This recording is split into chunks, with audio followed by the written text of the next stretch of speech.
What is going on, Mark Duffy? Welcome to my channel. On today's episode, we're going to be talking about the Tamron 28-75 f2.8. So Tamron did send me out this lens on loan for a short period where I have completely overextended my welcome with this, but the lens is absolutely fantastic and I wanted to use it more and more with my commercial work to show you just how versatile this lens is. It's such a fantastic lens. This isn't a case of just testing the lens out and seeing and reviewing.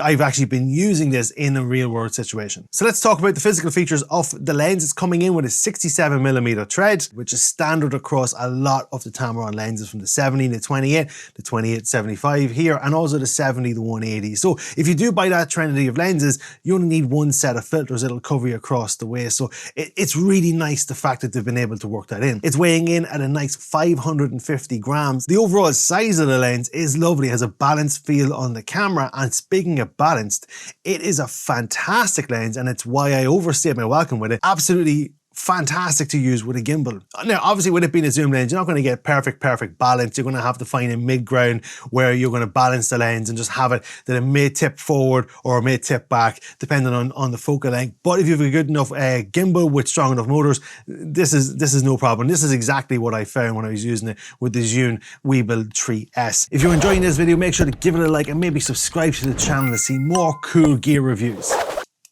You know it's a good idea. Yeah, this is cheesier than I thought. There's only two cons I found with this lens. The first con is a con that I have with multiple lenses within Tamron, and that's the fact that it doesn't have an autofocus manual focus switch. I don't like the fact that I have to have a custom button on my camera dedicated to that so I can use with these lenses like that. I would much prefer a simple on-off switch for autofocus. It's not that big of a deal to put on a lens. If you see on the 35-150 how they've implemented the autofocus switch, there's no reason why you can't have it on the 70-28 or on this 28-75. And just like on the 70-28 and other Tamron lenses, there's a beautiful contrast level and warmth. I always find there's a lovely warmth to Tamron lenses, and it's no different here with the 28-75. Now, this lens is obviously different to a 24-70, yet very similar. Like, it doesn't go as wide as 24, but it goes a little bit deeper to 75mm. But the size is like half the size of any other. If you look at any of the 24-70s, they're usually quite big.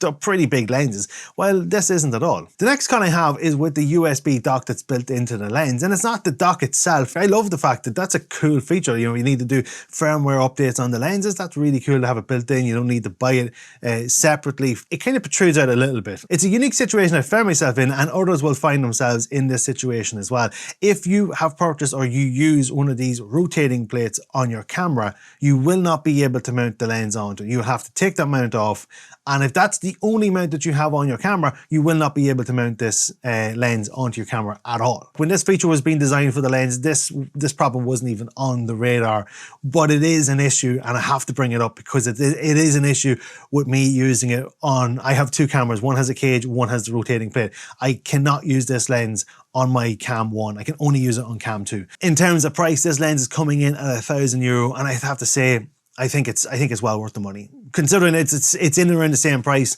as the 17-28, I think it's a very good price for what you're getting. Now, not only do I recommend the Tamron 28-75, but because I had to give it back to Tamron, I actually went and bought it for myself as well, specifically to use on gimbals for a lot of my behind the scenes and that kind of video work that I would be doing. I think that lens for my workflow is absolutely crucial. Hope you liked this video and you got something from it. If you did, maybe like and subscribe to the channel and ring that bell to get notified every time I post up a new video. You can find me on all the social medias under Mark Duffy Photography. And until the next time, later gators.